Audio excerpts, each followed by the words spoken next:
자, 오늘은 지난번에 선주전 읽었고 이번에는 후주전입니다. 후주전. 족지의 세 번째 열전입니다. 후주전. 후주는 휘가 선이고 유선이란 거죠. 자는 공사이며 유비의 아들이다. 왜 이러냐. 자, 건한 24년에 유비가 한중왕이 되자 그를 왕태자로 세웠다. 제위에 오르자 봉책을 내렸다. 봉책이라는 거는 천자가 이제 제후를 임명하는 그런 조서랍니다. 장무 원년 5월 12일에 황제는 말한다. 요거는 유비 이야기입니다. 유비. 태자 유선아, 짐은 한나라의 국군이 어렵고 적신이 찬탈하며 사직의 주인이 없는 때를 만났다. 올바른 사람과 정직한 신하들이 하늘의 명령을 밝혀주었으므로 짐은 한나라의 대통을 잇게 되었다. 지금 유선을 황태자로 삼아 종묘를 이어 사직을 공경스럽게 받들도록 하겠다. 사지절 승상인 제갈량으로 하여금 인수를 주도록 하라. 태자는 삼가 사부의 가르침을 듣고 한 가지 일을 실행해 세 가지 선을 모두 얻도록 하라. 어찌 힘쓰지 않을 수 있겠는가. 자, 장무 3년입니다. 여름 4월. 유비는 영안궁에서 세상을 떠났다. 요 이야기는 아까 선주전, 아까가 아니죠. 선주전에 잘 나와있죠. 영안이역입니다. 자, 5월에 유선이 성도에서 황제 자리를 이어받았는데 그때 나이가 17이었다. 유선은 황후를 존경해 황태후라고 불렀다. 대사면을 실시하고 연호를 바꾸었는데 이때가 위나라의 황초 4년이다. 요게 223년입니다. 자, 건흥원년입니다. 건흥원년 223년. 장가 태수 주포가 군을 일으키고 반란을 일으켰다. 이보다 앞서 익주군에서는 호족 옹계가 반란을 일으켜 태수 장예를 오나라로 쫓아내고 군을 차지하고는 복종하지 않았다. 월수의 이인, 월수 이인의 이인이라는 건 이제 이민족을 얘기하겠죠.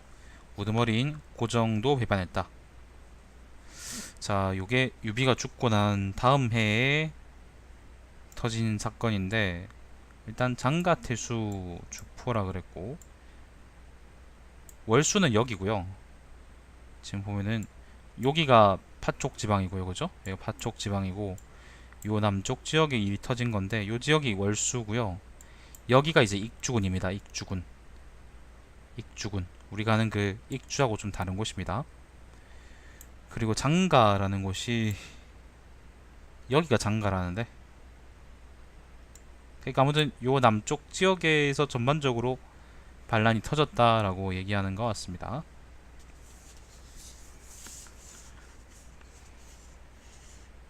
자, 이에 유선은 황후 장씨를 세웠다. 상서랑 등지를 보내 오나라와 우호 관계를 공고히 하도록 했다. 오나라 왕 손권은 총나라와 하친을 맺고자 사자를 보냈다. 이에 두 나라는 우호 관계를 맺었다. 자, 2년입니다. 224년.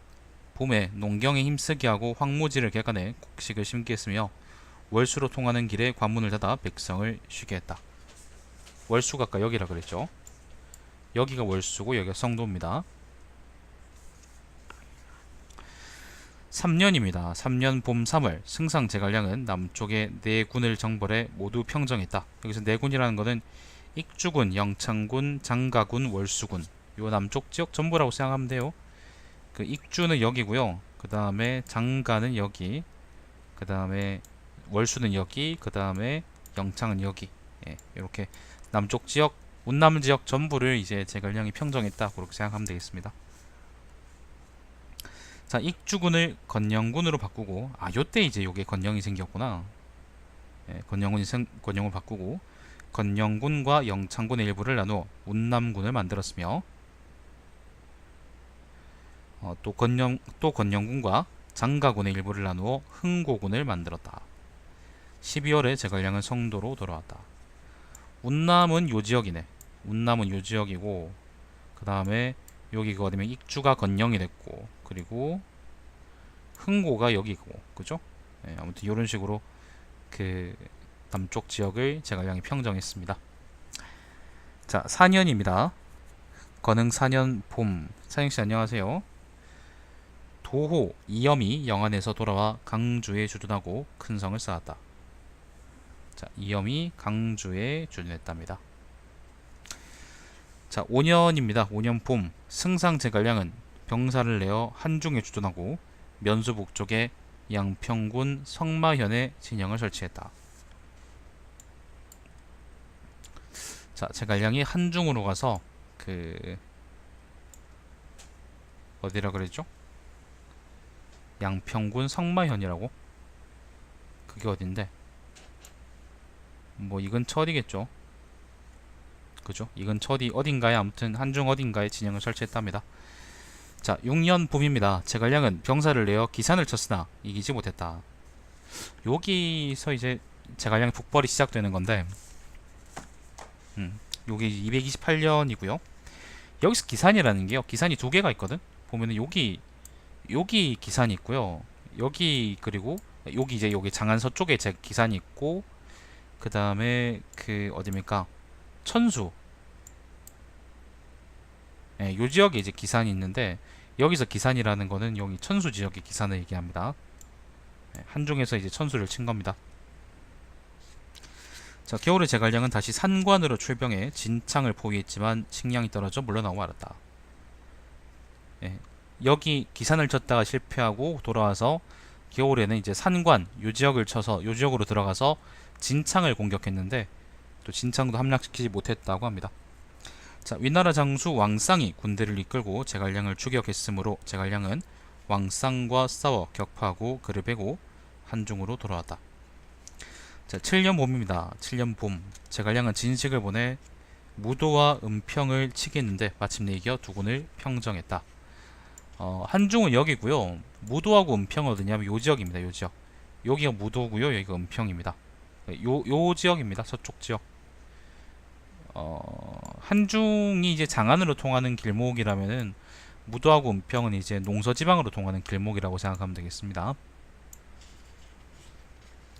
자, 겨울에 제갈량은 승상부와 군영을 남산 아래 평원으로 옮기고 한과 낙 두 성을 쌓았다. 한과 낙의 두 성이라고요? 낙이라고요? 어디서 봤던 것 같은데? 한과 낙이 어딜까? 이건가? 이게 낙이고 이게 낙인가? 모르겠다. 뭐 아무튼 하나하고 낙의 두 성을 쌓았답니다.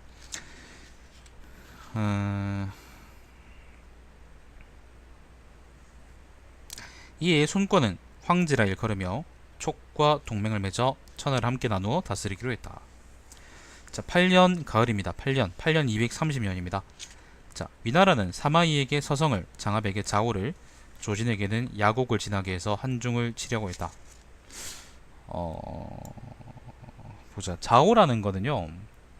예, 자오라는 건 요 지역을 요 길을 의미하는 거고, 그 다음에 야곡이라는 거는 여기 오장원에서 내려오는 여기를 얘기하는 거고, 서성이라는 게 어디지? 여기서 얘기하는 서성이라는 게 상용? 여기를 의미하는 건가? 한자가 지금 안 나와 있어 잘 모르겠다. 아무튼 이제 위나라가 한번 크게 공격한 적이 있는데 그때를 얘기하는 것 같습니다. 자, 승상 제갈량은 성고와 적판에서 기다리고 있었는데 큰 비로 길이 끊겨 조진 등은 모두 돌아갔다. 성고와 적판은 요 지역에서 이제 적을 기다리고 있었는데 아무튼 다행히도 큰 피해 없이 위나라가 전부 다 그냥 이제 도망갔다고 합니다. 자, 이해 위연은 위나라 옹주사사 곽회를 양계에서 무찔렀다. 양계가 어딘지 모르겠네요. 곽회를 이겼다라고 하는데 찾아볼까? 양계 없네. 있을 리가 없지. 어딘가에서 아무튼 이겼답니다. 노왕 유영을 옮겨서 감릉왕으로 삼고 양왕 유리를 안평왕으로 삼았는데 노양 지역이 모두 오나라의 경계에 있었기 때문이다. 자, 9년 봄 2월입니다. 9년 봄 2월 제갈량은 다시 군사를 내어 기산을 포위하고 처음으로 군량을 목으로 실어 날렸다. 목으라는 거는 여러분 드론 같은 겁니다. 드론. 예, 드론 같은 거라고 생각하시면 됩니다. 보자. 기산을 다시 포위했다. 예, 여기 기산이죠, 그죠? 기산을 다시 쳤답니다. 자, 위나라의 사마이와 장압이 기산을 구했다. 여름 6월에 제갈량은 식량이 다 떨어져 군사를 물렸다. 장압이 뒤쫓아와 청봉까지 이르러 제갈량과 싸웠는데 화살에 맞아 죽었다. 가을 8월에 도호 이평이 파면되어 제동군으로 쫓겨났다. 보자, 청봉까지 와서 죽었다고 하는데, 그러니까 아무튼 기산으로 왔다가 기산에서 아무튼 제갈량이 그걸 이기지는 못하고 다시 또 퇴격을 한 모양인데, 청봉이 어딘지 모르겠어요. 근데 그 어딥니까? 연희에서는 위원이 이제 목문 지역에서, 예, 목문도에서 요 목문도에서 이제 그걸 했다 그랬잖아. 그 장압을 쏴서 죽였다 그랬잖아. 아마 요 근처 지역이 청봉이 아닐까 그렇게 생각이 드는데, 연희를 생각해 본다면은 자세히는 잘 모르겠네. 뭐 자세한 얘기는 또 나중에 또 제갈량전이나 아니면 위연전이 나오겠죠, 그죠? 자, 10년입니다. 10년 232년. 제갈량은 병사를 쉬게 하고 황사에서 농경을 장려하고 모구유마를 완성시키고 병사를 훈련하고 군사를 가르쳤다. 황사라는 게 어딘지는 잘 모르겠네요. 황사, 황사 없네. 아무튼 뭐 한중 어디겠죠. 네, 한중 어딘가겠죠. 자, 역시 이제 모구유마는 이제 드론 같은 거라고 생각하시면 됩니다. 요즘 아마존이 그 아마존이 그 드론 가지고 막 배송한다 뭐 그런 얘기가 많잖아요. 그런 비슷한 거라고 생각하시면 되겠습니다. 자, 11년입니다. 11년 233년 겨울 제갈량은 군사들에게 쌀을 실어 날라 야곡의 입구에 모아놓도록 하여 야곡의 군창을 만들었다. 군창이라는 것은 뭐 군량의 창고 그런 말이겠지. 이에 남방의 이적 유주가 모반하 있으나 장군 마충이 깨뜨려 평정했다. 야곡의 입구라 그랬으니까 야곡이라는 게 요 길이거든요. 예, 요 길로 이제 요 길로 그 들어갈 뭐 준비를 했다 뭐 그런 얘기 같네요. 자, 12년입니다. 12년 234년 봄 2월입니다. 제갈량은 야곡에서 진격하고 처음으로 군량을 유마로 실어 날랐다. 가을 8월에 제갈량이 위빈에서 세상을 떠났다. 자, 야곡으로 와서 그 오장원 쪽으로 나왔답니다. 위빈이라는 게 정확히 어딘지 모르겠지만 아마 요 근처 어디겠죠, 그죠? 오장원 근처겠죠. 정서대장군 위연과 승상장사 양의가 병권을 다투어 협조하지 않고 병사를 내어 서로 공격했다. 위연이 져서 달아나자 양의는 위연의 머리를 베고 군사들을 인솔해 성도로 돌아왔다. 자, 그래서 그 제갈량이 죽고 군사들을 물려서 성도로 돌아왔답니다. 자, 대사면을 실시했다. 좌장군 오이를 거기장군 가절 독한중으로 삼았다. 승상 유부장사 장관을 상서령으로 삼아 나란히를 총괄하게 했다. 제갈량이 죽자 제갈량의 뒤를 이제 장관이 이은 거고, 오일이 이때까지 살아 있었네요. 네, 오일이 이때까지 살아 있는 줄 몰랐는데 아무튼 오일이 제갈량이 죽은 뒤에는 한중을 총 책임지는 그런 자리에 올랐다고 합니다. 자, 13년입니다. 13년 235년 봄 정월입니다. 중군사 양의가 파면되어 한가군으로 쫓겨났다. 여름 4월에 장관의 지위를 높여 대장군으로 임명했다. 한가군이라는 게 여기, 여기가 성도고 여기 서남 쪽이 이제 한가입니다. 한가. 자, 14년입니다. 14년 여름 4월 유선은 전현으로 와서 관판에 올라 문수의 흐름을 보고 열흘 뒤에 성도로 돌아왔다. 여기 같네요. 여기가 성도고요. 여기 서북 쪽에 관판이란 곳이 있네. 여기 아마 문수인가 보죠. 요 강이.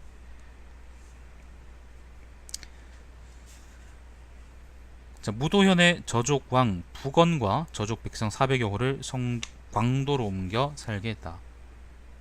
무도라는 거는 여기 북쪽에 요 지역을 이제 무도라고 하죠. 광도는 어딘지 모르겠다. 자, 15년 여름 6월입니다. 황후 장씨가 세상을 떠났다. 연희원년입니다. 연희. 그 연으로 고쳤네요. 238년입니다. 봄정월입니다. 황후 장씨, 이전 황후의 여동생이랍니다. 장씨를 세웠다. 이 자매 아닌가? 세상에, 자매가 둘 다 와이프라고? 무시무시한 생각이네. 자, 대사면을 시행하고 연호로 바꾸었다. 아들 유선을 세워 동명이인입니다. 그 한자가 다릅니다. 태자로 삼고 아들 유요를 안정왕으로 삼았다. 겨울 11월에 대장군 장관이 병사를 내어 한중에 주둔했다. 한중이 여기죠. 보면은 장관이 이제 제갈량이 뒤를 잇긴 했는데 승상 지위는 오르지 않았던 걸로 봐서는 아마 승상의 경우에는 제갈량의 이제 일종의 명예직으로 남겨두고 그 후계자들은 전부 다 승상이 오르지 않고 대장군까지 올라서 군정을 지휘했던 모양입니다. 내정하고. 자, 2년입니다. 연희 2년 봄 3월입니다. 239년 장관의 지위를 높여 대사마로 임명했다. 3년입니다. 240년 봄입니다. 월수태수 장억에게 월수군을 평정하게 했다. 월수군은 여기 남쪽에 요 지역이죠. 4년입니다. 겨울 10월입니다. 겨울 10월 상서령 비의가 한중에 이르러 장원과 정무를 상의하고 토론하고 연말이 되어 돌아왔다. 자, 5년 봄 정월입니다. 감군 강유가 한 군대를 인솔하여 한중에서 돌아와 부현에 주둔했다. 강요 이름이 지금 처음 나오네. 족지에서는 부현이라는 게 여기입니다. 여기 이 지역입니다. 한중에 있다가 아마 부현으로 와서 뭐 목적이 있어서 주둔했던 모양입니다. 자, 6년입니다. 6년 겨울 10월 대사마 장관이 한중에서 돌아와 부현에서 살았다. 11월에 대사면을 실시했다. 상서령 비를 대장군으로 삼았다. 장관은 아직 죽진 않았는데 장관을 이어서 비의가 대장군으로 오르고 장관은 이제 대사마로 남아있었던 모양입니다. 자, 7월 윤달입니다. 7월 244년 위나라 대장군 조상과 하우현 등이 한중으로 향하자 진북 대장군 왕평이 흥세의 포위에 저항했으며 대장군 비의가 군대를 인솔해 도우러 가자 위나라 군대는 물러났다. 위나라가 촉을 공격했던 게 크게 세 번이 있어요. 세 번. 맨 처음은 여러분이 제가 아까 읽었던 그 제갈량이 살아 있을 때 조진이 한번 공격했던 적이 있고, 두 번째가 바로 이때인데 조상이 이제 한번 공격했다가 이제 그게 왕평한테 막힌 적이 있고요. 세 번째 공격이 바로 이제 촉이 멸망할 때 그 등회하고 종회가 한중으로 들어왔던 적이 있죠. 사마소하고 뭐 그렇습니다. 여기 이제 두 번째 공격입니다. 아무튼 그래서 공격해 와서 흥세에서 포위에 저항했다라고 하는데, 흥세라는 게 어디더라? 이거는 정군산이잖아, 그치? 정군산이고 흥세산이라고 내가 아까 봤는데, 요 지역이 있네. 요게 흥세네요. 아마 그 조상이 이제 요 지역으로 요 길로 아마 공격해 왔던 모양이고, 아무튼 이제 비가 이제 그걸 구원해서 왕평하고 같이 한중을 지켜내는 데 성공했다라는 얘기였습니다. 자, 8년입니다. 8년. 미안합니다. 아직 7년입니다. 7년. 여름 4월에 안평왕 유리가 세상을 떠났다. 가을 9월에 비의가 성도로 돌아왔다. 8년 가을 8월입니다. 황태호가 세상을 떠났다. 12월에 대장군 비의가 한중에 이르러 수비진영을 시찰했다. 자, 9년 여름 6월입니다. 비의가 성도로 돌아왔고 가을에 대사면을 시행했다. 겨울 11월에 대사마 장관이 죽었다. 자, 246년에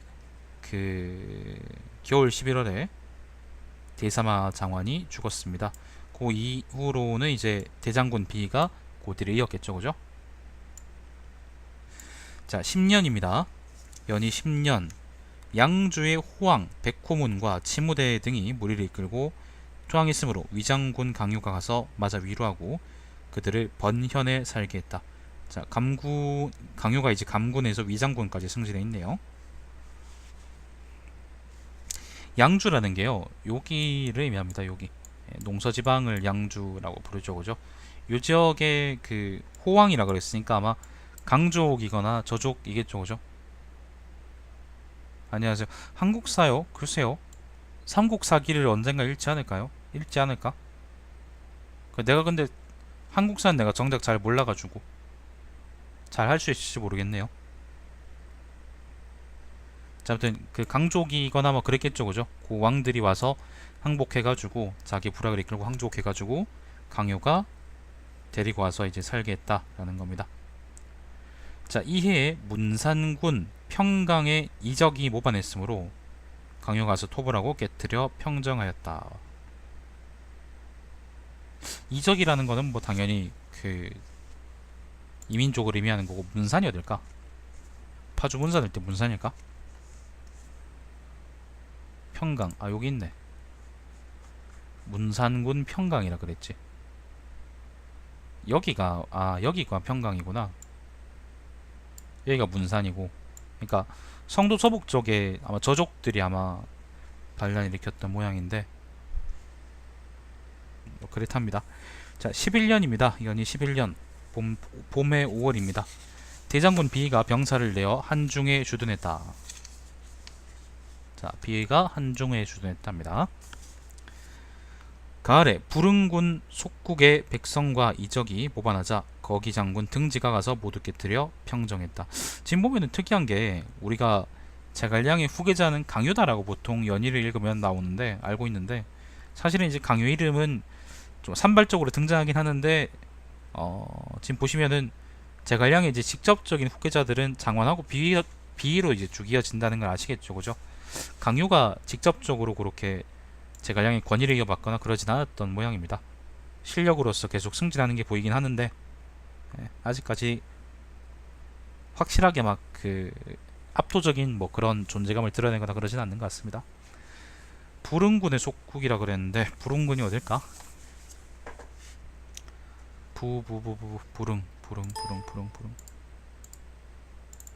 부릉이 어딜까요? 부릉 한가 부릉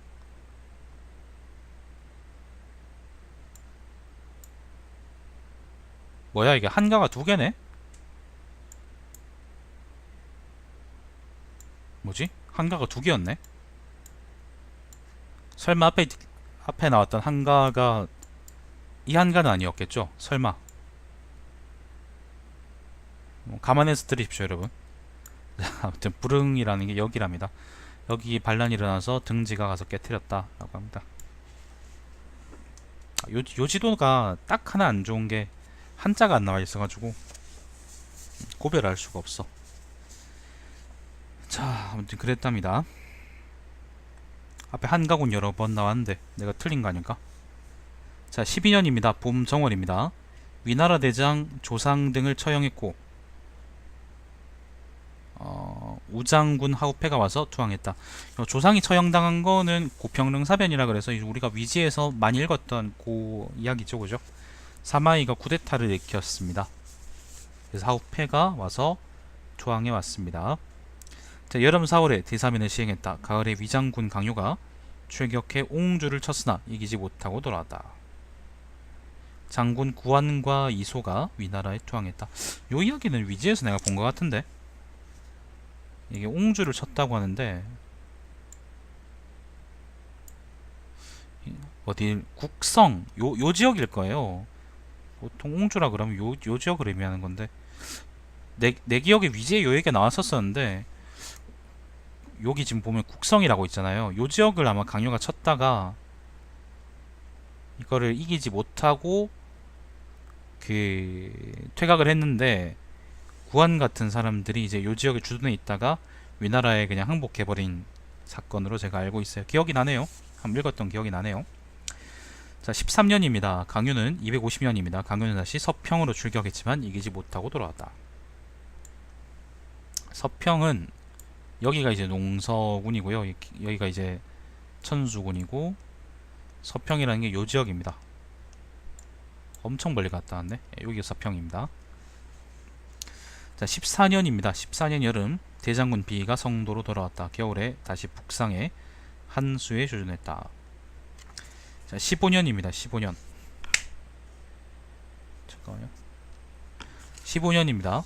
오나라의 왕 손권이 세상을 떠났다. 아들 유정을 세워 서하왕으로 삼았다. 손권이 죽었다. 자, 16년입니다. 봄 정월 대장군 B가 투항한 위나라 사람 곽순에게 한수에서 살해되었다.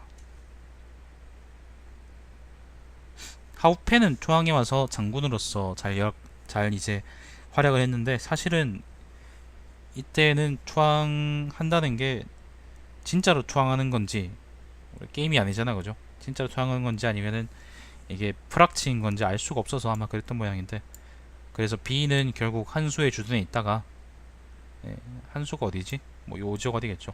한수의 주둔에 있다가 곽순한테 죽었다라고 합니다.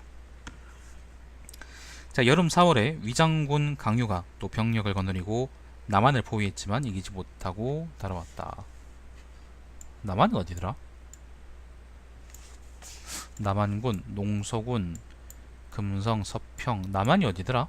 아, 여기네요. 여기가 남한이네요, 그죠? 천수 서쪽이 여기는 남한입니다.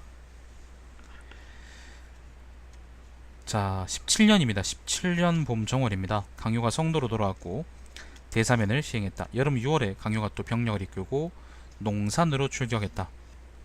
농산이라는 게 여기가 이 기산이고, 그죠? 농산이라는 게 어디더라? 이 어디 있을 텐데 어딜까요? 여기가 농산이네요. 농산 서쪽에 있다 그래서 사실 이 지역을 농서라고 부르거든요. 아마 농산이라 그러면 여기 진창 옆쪽에 있는 농산이 싶습니다. 자, 겨울에는 적도, 하관, 임조, 세현을 함락시키고 그곳 백성을 면죽현과 번현에 살게 했다. 적도, 하관, 농산에서 싸워서 아마 이번엔 성과를 좀 많이 낸 모양이에요. 적도라는 게 여기를 얘기하고요. 임조는 어디더라? 또 이 근처 어딘데? 임조는 또 어딜까? 임조. 어디서 내가 봤는데 분명히. 임조현이 없네. 하관현도 없나? 아, 하관에 있네.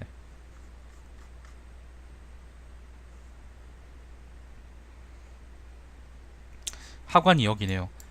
적도가 여기니까 임조도 아마 이 근처 어디겠죠, 그죠? 네. 농산으로 출격한 다음에 이제 요 지역에서 크게 전과를 이뤘다라고 합니다. 자, 18년 봄입니다. 18년 봄. 255년입니다. 강유가 성도로 들어왔다. 여름에 또 군사를 거느리고 적도를 출격했고, 적도 여기입니다. 위나라의 옹주자사 왕경과 조수 서쪽에서 크게 싸워 크게 이겼다. 왕경은 물러나 적도성을 지키고 강유도 옮겨 종제에 주둔했다. 요때 강유가 거둔 성과가 제갈량의 복벌보다도 사실 훨씬 컸습니다. 요 지역에 주둔해 있던 위나라 군대를 아주 작살 내놨으니까. 근데 결국에는 진태가 요거를 구해버리죠. 아무튼 이제 어딥니까? 왕경을 작살낸 거는 이제 사실이고, 그래서 이제 종제가 여기니까 여기 주둔해 있었다고 합니다. 네. 요것도 등의 열전인가? 진태 열전인가? 잘 나와있죠, 요 얘기가. 아마 촉지에도 이제 강유 열전에 잘 나와있겠죠. 자, 19년 봄입니다. 19년 봄. 강유의 지위를 높여 대장군을 임명하고 이제서야 강유가 제갈량의 진짜 후계자가 됐네요. 자, 병마를 통솔하도록 했다. 강유는 진서장군 호재와 상규에서 만나기로 했지만 호재가 약속을 지키지 않았다. 상규라는 게요. 상규라는 게 어디더라? 이것도 어디? 상규 여기네요. 예. 여기가 상규입니다. 여기. 요 지역이 천수 여 기산이거든요. 예. 천수에 있는 요 총지인데, 진창이 보면은 이제 장안에서 농서지방으로 들어가는 요 충지라면은, 요 상규 지방은 또 이제 광해에서 또 이제 농사지방으로 깊이 들어가는 요충지라고 얘기할 수 있는데, 아무튼 호재하고 만나기로 했는데 호재가 약속을 안 지켰다고 합니다. 자, 가을 8월에 강효는 위나라 대장군 등에게 상교에서 격파되었다. 아무튼 호재 때문인지 뭐 때문인지 아무튼 상교에서 크게 졌고, 이에 아들 유찬을 세워 미안합니다. 강효는 군사를 물려 성도로 돌아왔다. 예, 아무튼 상이 져서 돌아왔답니다. 이에 아들 유찬을 세워 신평왕으로 삼고 대사면을 시행했다. 자, 뭐 그랬다 합니다. 자, 위나라 대장군 20년입니다. 위나라 대장군 제갈탄이 수춘을 점거하고 반란을 일으켰다는 소식이 전해지자 강효는 다시 병사들을 이끌고 낙곡에서 출전해 망수에 이르렀다. 이에 대사면이 있었다. 낙곡이라는 게 낙곡이죠. 낙곡. 낙곡이 어디지? 이게 기곡. 요게 이제 여기 낙곡이네. 낙곡으로 가서 안녕하세요. 망수에 이르렀다 그랬는데 망수라는 건 어딘지 사실 잘 모르겠다. 아무튼 낙곡으로 이제 출전했던 건가 봅니다. 자, 이에 대사면이 있었다. 자, 경묘원년입니다. 경묘원년 258년입니다. 강요가 성도로 돌아왔다. 사관이 경성이 나타났다고 했으므로, 경성이라는 거는 그 상서로운 별이랍니다. 태평성대에 나온다네요. 양파요. 잠깐만요. 양파 지금 자는 척 하면서 내 말 듣고 있어요.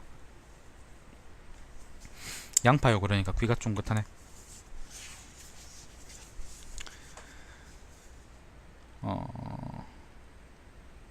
네.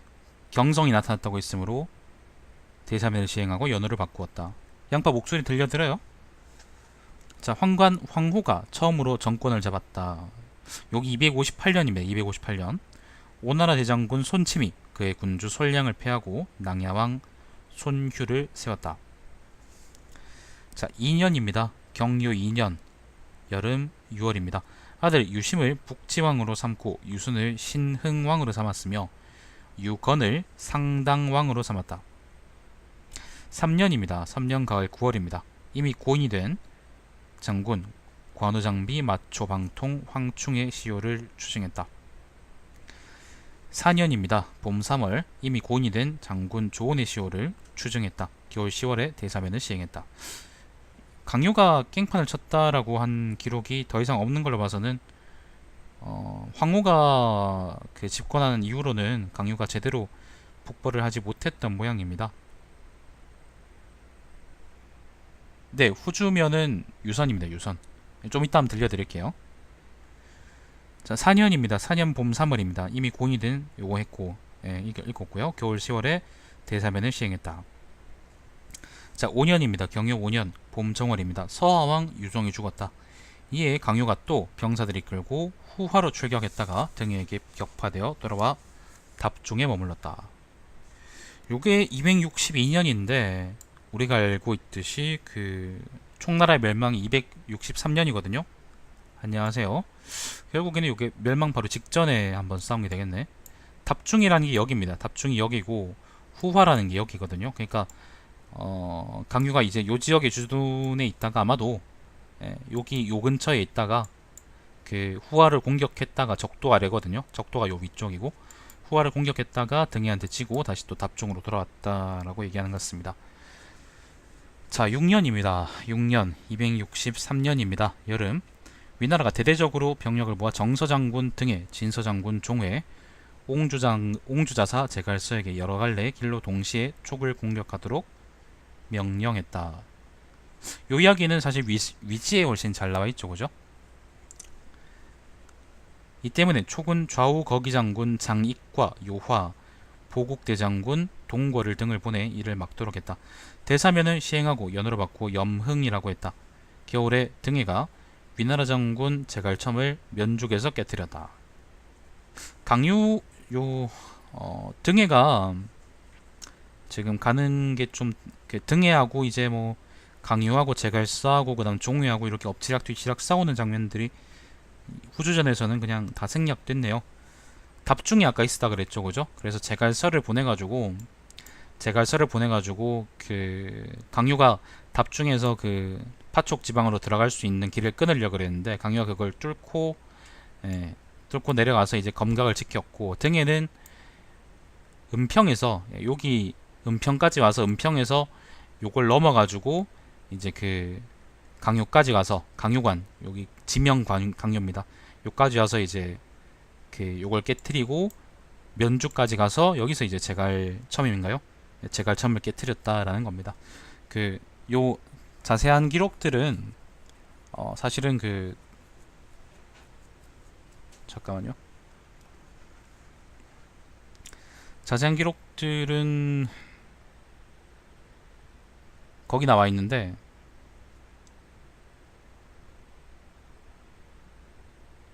지금 방송이 잠깐 끊겼었지.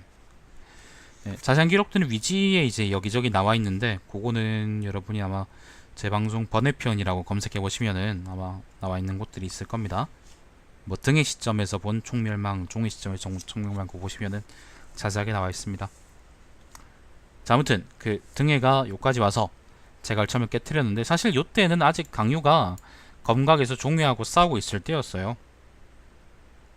아직까지 이제 촉이 망한 게 아니었다는 거죠. 그죠? 그런데 등해가 여기 등장하니까 유선이 항복해버립니다. 자, 유선은 광록대부 초주의 계책을 받아들여 등해에게 항복하고 편지를 보내 말했다. 장강과 한수로 인해 나누어진 데다가 강은 깊고 길이 먼 장애를 만나 총나라 땅의 의지의 한쪽 구석에 두절되어 있으며 천운을 범하였고, 점점 여러 해를 지나면서 경성 지역과는 말리나 떨어지게 되었습니다. 경성이라는 것은 낙양을 의미하겠죠. 자, 매번 생각하건대 황초현간에 문제께서 후화장군 선후보에게 명하여 은밀한 조서를 알리게 하고, 문제라는 건 조비입니다. 조비. 세 가지 훌륭한 은덕을 펼쳐 문호를 열어 보이도록 했습니다. 대의는 분명한데 부덕하고 어둡고 연약한 저는 전 시대가 남긴 유선을 탐하고 굽어보고 우러러본 지 여러 해가 되었지만 황제의 큰 가르침을 따르지 못했습니다. 황제의 위엄은 이미 천지를 진동시켰고, 아니에요. 강요가 폐한 줄도 강요가 이제 막고 있는 줄 알았을 거예요. 그냥 항복해버린 겁니다. 면죽에서 성도에서 개기기만 이겼을 건데 아마 지쳤나 보죠. 자, 황제의 위엄은 이미 천지를 진동시켰고 사람도 귀신도 유능한 사람에게 돌아가려고 하는 것이 정해졌으며, 폐하의 대군을 두려워하고 신같은 무용은 향할 바이니 태도를 바꾸어 순종하여 감히 당신의 명령에 따르지 않겠습니까? 저는 곧바로 각 장수들에게 무기를 버리고 갑옷을 풀고 관부에 쌓아놓은 재산은 조금도 훼손하지 말도록 했습니다. 백성은 들판에서 경작하고 남은 식량은 밭에 놓음으로써 제왕이 뒤에 와서 주르는 일을 기다리며 백성의 생명을 보존하고자 합니다. 저는 엎드려 바라건대 위대한 위나라는 은덕을 베풀고 교화를 시행하며 은나라의 이윤이나 주공 같은 일을 제상으로 삼아 우리 백성을 감싸주고 질환이 있던 자들을 받아주십시오. 저는 삼가 사사로 임명한 시중, 장소, 광록대부 초주, 부마도의 등량을 보내 인수를 가져다 당신에게 바치고 당신의 명령을 청하며 저희의 성의를 나타내도록 했습니다. 저희의 충성스러운 마음을 공손히 바칩니다. 저희의 생존과 멸망, 칙명과 상을 내리는 것은 모두 당신의 재량에 따를 뿐입니다. 수레에 올려놓은 관이 옆에 있으니 더 이상 자세히 얘기하지 않겠습니다. 참 어이없이 명하지. 자, 이날 북지왕 유심은 나라의 멸망을 슬퍼하며 먼저 처자식을 죽이고 뒤이어 자살했다. 장수와 등량은 낙현에서 등이와 만났다. 낙현이라는 거는 아까 이제 면죽에서 등이가 이겼다 그랬죠. 제갈첨을. 낙현이 여기입니다. 여기. 그리고 조금 더 가면 이제 그 성도가 나오죠. 등에는 항복한다는 내용의 편지를 받고 개기뻐서 곧장 답하는 글을 적어 장수와 등량을 보내 먼저 돌아가게 했다. 등에는 도성 북쪽까지 이르렀고 유선은 수레에 올려놓은 관으로 자신을 결박하고 군의 진영 문 앞까지 와서 아련했다. 등에는 유선의 결박을 풀어주고 관을 불태워버리고 앞으로 오게 하여 만났다. 이어서 황제의 명령을 받들어 유선을 표기장군으로 삼았다. 형주를 잃은 순간에 대세가 기운 거나 다름없긴 한데, 그렇다고 하더라도 촉은 너무 허무하게 망했죠. 마지막에 너무 허무하게 망했어요. 각 보루를 지키는 병사들은 모두 유선의 칙명을 받은 뒤에야 투항했다. 등에는 유선에게 전에 살던 궁전에서 머물도록 하고 스스로 그곳으로 가서 만났다. 제사는 모두 엄하게 봉해두고 쓰지 않았다. 다음에 봄 정월에 등해가 체포되었다. 요 이야기는 그 등해 열전하고 종해 열전에 잘 나와있죠. 종해는 부현으로부터 성도에 이르러 반란을 일으켰다. 종해가 죽자 총나라 군사들은 약탈을 일삼았으며 죽은 사람이 땅에 널려 있었다. 며칠이 지난 뒤에야 병사들이 안정되고 모아졌다. 요 이야기도 지금 후주조대 보니까 엄청 많이 생략되어 있는데 위지를 보면은 어떤 얘기가 있냐면은 일단 그 등해가 은평에서 그러니까 종회가 그 여기 여기 요 지역에 그 어디 검각에서 그 강요하고 대치하고 있을 때 등해는 여기 은평에서 마천령을 넘어가지고 강유까지 내려옵니다. 강유에서 내려와서 이제 면족에서 제갈점하고 싸워서 이기고 그리고 유선의 항복을 받죠, 그죠? 그 이후에 등해가 기고만장한 사이에 그 유선이 항복하니까 강유도 이제 여기 어딥니까? 검각에서 더 이상 대치하지 않고 종해한테 항복해버리고 그 와중에 이제 종해하고 강유가 다시 충동질해가지고 그 누구예요? 이 새끼 누구냐? 등해를 잡아서 가둬버리고 반란을 일으키려고 합니다. 근데 그 반란이 종해가 이제 머뭇거리는 틈에 위관한테 이제 진압당해가지고 종해도 죽고 강유도 죽고 뭐 그렇게 된 거죠. 그렇게 해서 한동안 이제 그 무정부 상태가 이어지다가 며칠 지나서 이제 안정됐다 뭐 그런 얘기라고 생각하시면 되겠습니다. 위지에는 이게 되게 잘 나와 있는데 촉지에는 보니까 좀 많이 생략되어 있는 것 같아요. 후주전이라서 그런지 그 점을 감안해서 여러분이 들으실 필요가 있을 것 같습니다.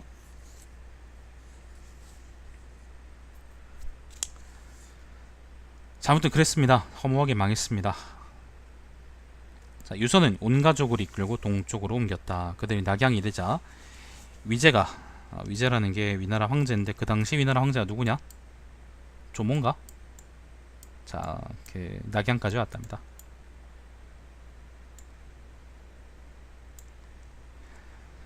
위제가 칙명을 내려 말했다. 경원 5년입니다. 264년 3월 27일에 황제는 궁궐 앞에 태상 가하를 보내 유선을 안락현궁으로 삼는다. 나아가 지휘 명령을 내려라. 천하를 다스리고 만물을 자라게 하는데 가장 중요한 것은 모든 사람을 편안하게 하는 것이고 천하를 차지하고 나서는 화목하고 태평한 것이 중요하다. 그러므로 백성과 만물을 자라게 하는 것이 군주의 도리이고 하늘에 따르는 것이 땅의 뜸가는 덕행이다. 위와 아래가 서로 섞여 요거는 이제 하늘과 땅이겠죠. 통한 뒤에야 만물이 융합해 조화를 이루며 많은 사물이 안정을 얻는다. 지난날 한나라가 다스릴 힘을 잃자 천하가 혼란과 봉쟁 속으로 빠졌다. 네, 태조께서는 태조라는 건 조조입니다. 용이 날아오르는 천우를 이어받아 사방 구석까지 구제의 손길을 폈으므로 하늘의 뜻에 부응하고 백성의 요구에 따라 중국을 위로하며 지배하게 되었다. 그때를 생각해보면 사방에 호걸들이 호랑이처럼 나토 온 나라가 평안하지 못했는데 그대 부친은 유비입니다. 유비. 빈틈을 타고 험준한 지세와 먼 거리를 이용해 용촉을 차지했다. 그래서 서쪽 구석은 다른 나라 땅이 되고 먼 지역은 중국과 왕래가 막히게 되었다.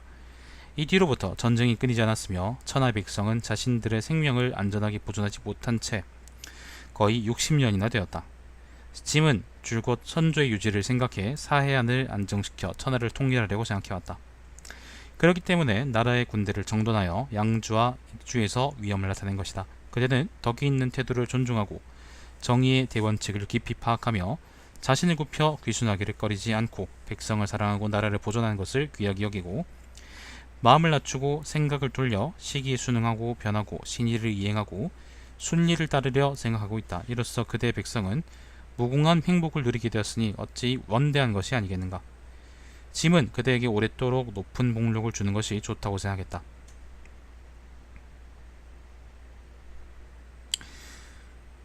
전시대의 예를 살펴보고 구급을 세워 영토를 주고 대체로 옛 제도에 따라 검은 소를 주고 흰 풀로 자리를 깔게 하니 영원히 위나라의 번국이 되어 보필하도록 하라. 가라 존중하라. 그대는 짐의 명령에 공손히 복종하고 인덕의 마음을 넓혀 끝까지 혁혁한 명성을 지켜라. 자, 시급 만호, 비단 만필, 노비 100명을 내렸으며 다른 하사품은 이에 비례하도록 했다. 자손 중 3명을 도의로 봉하고 50여 명을 제어로 봉했다. 그리고 상서령, 번건, 시중, 장소, 광록대부, 초주, 비서령, 극정, 전중독, 장통을 나란히 여러로 봉했다. 태시 7년입니다. 271년 유선은 낙양에서 세상을 떠났다.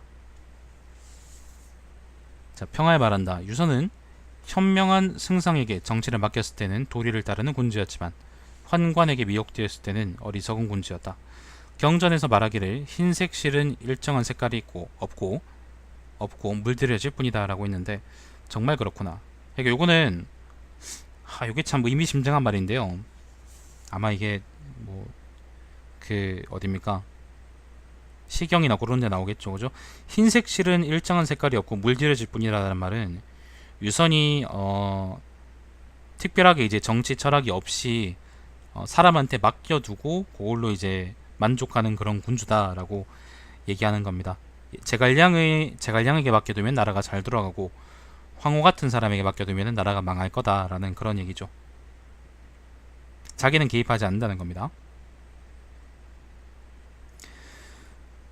자, 예에서는 국왕이 제위를 이은 뒤에 1년이 지나면 연호를 바꾼다고 했는데 장무 3년에 건흥이라고 바꾸어 불렀다. 이는 고대의 의리로 살펴보면 나라의 근본 예법에 어긋난다.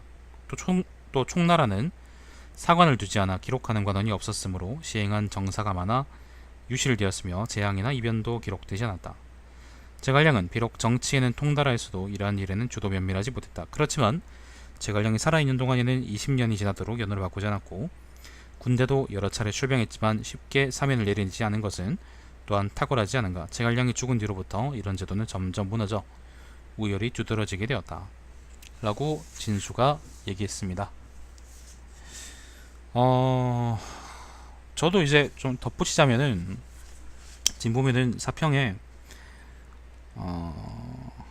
총나라는 사관을 두지 않아 기록하는 관원이 없다라고 했는데 앞쪽에 보면 사관이가 나오죠. 그죠? 아마 이거는 왜 이렇게 평가했는지 모르겠고 실제 사실과도 좀 많이 다른 것 같아요. 사관이 없었을 리가 없죠. 일단 그건 그렇고 유선의 경우에는 사실은 유선이 이제 실정을 한 게 황관에 휘둘려서 실정을 한 게 되게 오래된 것처럼 얘기를 하고 있는데 지금 앞쪽에 기록을 보면 경요 원년 258년의 기록을 보면은 이런 말이 있습니다. 강요가 성도로 들어왔다. 사관이 경성이 나타났다고 했으므로 사관이 있네. 대사면을 시행하고 연호를 바꾸었다. 요 다음 기록이에요. 환관 황후가 처음으로 정권을 잡았다 라고 했습니다. 그러니까 초계 멸망이 263년인데 258년에서야 이제 황후가 정권을 잡아서 전행하기 시작했다는 거고요. 겨우 이제 5년 전이죠. 5, 6년 전. 그거는 제가 어떻게 할 수가 없다. 녹화된 거는 잘 올라가니까 그건 이제 녹화된 방송을 보시든 해주세요. 사실 유선이 그 즉위했을 때가 223년입니다. 223년. 223년부터 258년까지는 어쨌거나 제갈량, 그 다음에 장완, 비의, 그 다음에 요렇게 강요 요런 식으로 이제 이어져가지고 정치가 잘 돌아갔다는 것을 의미하는 거고 겨우 이제 거의 말년에 이르러서야 258년에 이르러서야 이제 황후가 집권했다는 거는 바꿔서 얘기하면 유선은 사실 많이 지쳤다는 거죠. 사실 이제 전쟁이나 전쟁이나 정치 같은 거는 승상들이나 아니면 대장군들이나 뭐 이런 사람들이 다 알아서 하는 거지만은 유선 자체가 개입할 일이 없었겠지만은 뭐 그냥 그 상황 자체가 좀 많이 실증나고 짜증났을 수 있는 거죠. 그래서 258년에 이르러서는 황후 같은 사람이 집권하도록 그냥 유선이 둔 거고요. 유선이 무능해서 저는 그렇게 생각하진 않았어요. 화질을 낮출 수는 없고 유선이 저는 무능했기 때문에 이런 문제가 생겼다고 생각하지는 않고요. 예를 들면 누군가가 집권하는지를 놔두는 것은 유선의 권리입니다. 유선의 권한이고 그러니까 예를 들면 제갈량이 집권할 때는 제갈량의 집권을 그대로 두는 거죠, 유선이. 만약에 유선이 제갈량이 마음에 안 들었으면은 제갈량을 집권하지 못하도록 했겠지. 총나라라는 말은 촉하는 이제 유비가 한 나라를 계승하기 위해서 만들어 놓은 나라였기 때문에 군주의 말이 상대적으로 되게 절대적인 힘을 갖고 있었고, 그렇기 때문에 유선이 할 수 있었다 그러면 뭐 제갈량도 아마 실각시킬 수 있었을 정도는 됐을 거예요. 근데 제갈량에서 이제 비에 이르기까지 그 꾸준히 그 정치가 안정적으로 돌아갔다는 것은 유선이 이제 그거를 조절하고, 그리고 균형적으로, 아무튼 균형적으로 적절하기 위해서 이제 조절하고 통제할 수 있을 정도의 역량이 있었다는 거고, 그 이후에 황후 같은 사람이 집권했다는 거는 사실은 유선이 그때부터는 정치의 의욕을 잃어버렸다라고 보는 게 맞겠죠. 정치의 의욕을 잃어버렸다고 하는 게 맞는 거지, 유선이 무능했기 때문에 황후가 집권하도록 뒀다라고 얘기하는 건 나는 별로 타당한 얘기가 아니라고 생각해요. 만약에 정말 무능하고 정말로 나쁜 황제였으면은 애초에 이제 제갈량이나 장완, 비, 강유 이렇게까지 이제 쭉 나라가 이어지지 않았겠죠. 촉한이 안정적으로 통치될 수 있었던 거는 이제 유선이 그만큼 적절하게 이제 물러나서 그러니까 적재적소에 이제 인재를 쓸 수 있는 그런, 적어도 그런 능력이 있는 사람이었기 때문이라고 얘기할 수 있는 겁니다.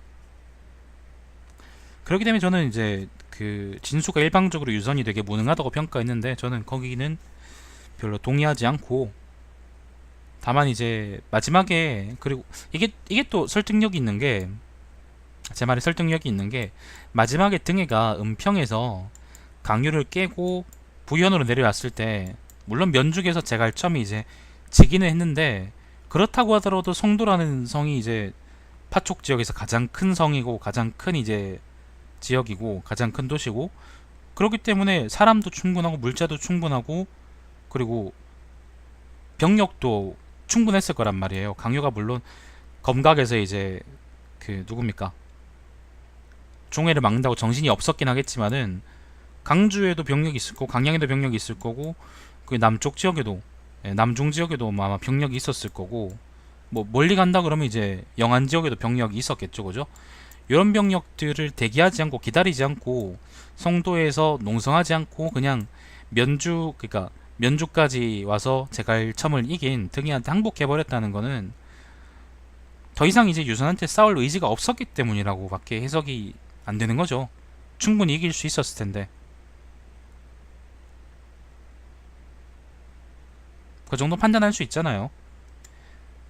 그 등해 같은 미친놈들이 마찰령을 넘어가지고 이제 강유까지 올 수 있었던 것도 이제 등해 운빨이지만은, 그렇다고 해서 등해라는 게 막 수만 명을 데리고 오거나 그런 건 아니었잖아요. 그냥 그래봤자 수백 명 규모였을 텐데 그거를 못 이기고 항복했다는 거는 사실은 말도 안 되는 거죠, 상식적으로 생각하면.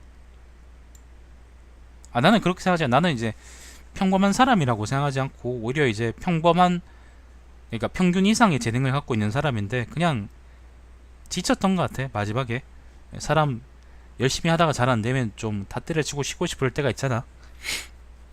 아마 그랬던 게 아닌가라는 생각이 들어요. 그래서 등이한테 그냥 항복해버리고, 아마 그래서 이제 낙양에 가서도 사고 안 치고 그냥 조용히 잘 살다가 그냥 죽었다라고 생각이 드네요.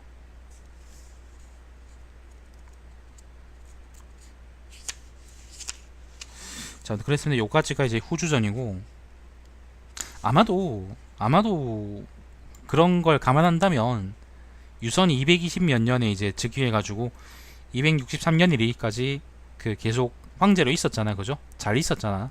그걸 감안한다 그러면은 만약에 제갈량이 1차 북벌 당시에 이제 농서지방을 다 병탄하고 그리고 이제 옹주를 먹는데 성공했었다면 아마 유선의 그런 후대 평가나 그런 것들이 되게 많이 바뀌지 않았을까?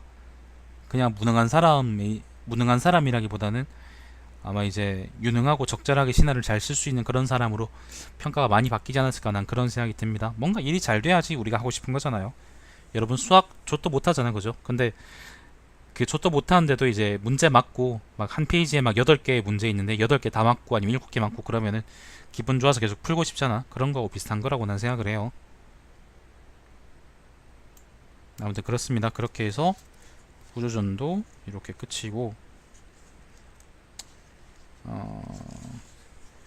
그 다음에는 2주 비자전, 2주 비자전, 황후들하고 그 다음에 아들들 이야기인데, 요거는 이제 다음에 또 내일 또 아마 읽도록 합시다. 네. 자, 여기까지 합시다. 황제가 기준을 가지고 내실이나 외지, 그렇게 할 수도 있죠. 근데 유선의 경우에는 지도자의 역할이라는 게 그렇게 할 수도 있는데, 지도자의 역할이라는 게 자기가 이제 모두 직접 하는 조조처럼 그런 사람도 있지만, 적절하게 이제 자기 능력이 예를 들면은 그런 게 있잖아요. 그 내정으로는 제갈량이 미치지 못하고, 뭐 군제로는 또 누구한테 미치지 못하고, 뭐 그런 것들이 있잖아요.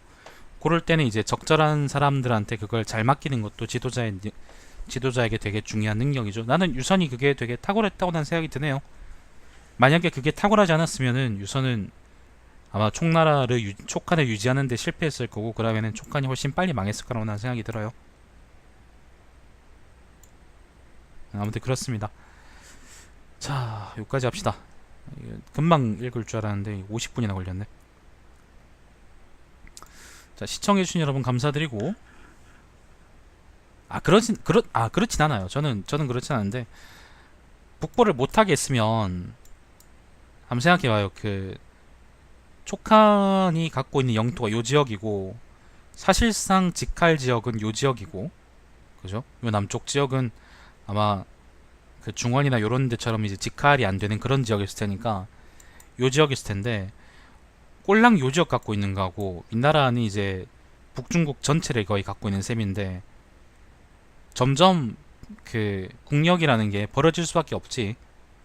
결국에는 이제 촉한 입장에서 요렇게 이제 열세에 처해 있는 촉한 입장에서 위나라에 대해서 이제 어떤 통일의 희망을 노려본다는 거는, 위나라에서 일관되게 이제 공세로 일관해서 적어도 이제 옹양주 농서지방하고 이제 옹주지방 관종지역까지는 먹어야 그래도 이제 중원까지 노려볼 수 있거나, 아니면은 여기서 한번 대업을 이뤄볼 수 있을 만한 기대를 할 수 있는 거지.